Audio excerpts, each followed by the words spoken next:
Washington, President Donald Trump says he'll take the presidential election to the Supreme Court, but it's unclear what he means in a country in which vote tabulations routinely continue beyond Election Day, and states largely set the rules for when the count has to end. "We'll be going to the US Supreme Court, we want all voting to stop," Trump said early Wednesday.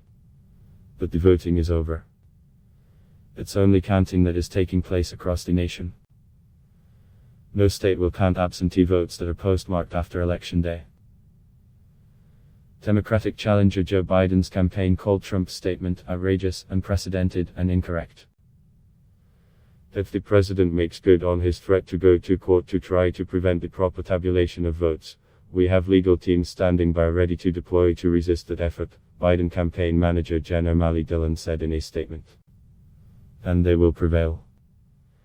The election law expert Richard Hassan wrote in Slate on Sunday that there has never been any basis to claim that a ballot arriving on time cannot be counted if officials cannot finish their count on election night.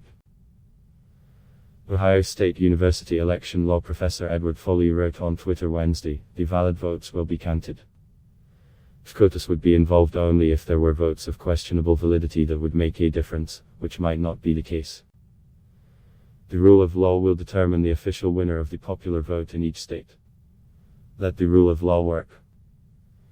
In any event, there's no way to go directly to the High Court with a claim of fraud. Trump and his campaign could allege problems with the way votes are counted in individual states, but they would have to start their legal fight in a state or lower federal court.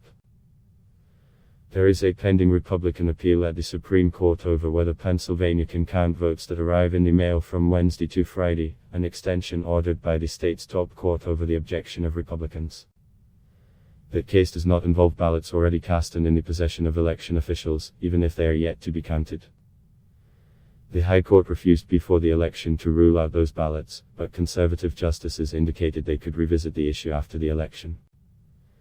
The Supreme Court also refused to block an extension for the receipt and counting of absentee ballots in North Carolina beyond the 3 days set by state law. Even a small number of contested votes could matter if either state determines the winner of the election and the gap between Trump and Biden is so small that a few thousand votes, or even a few hundred, could make the difference.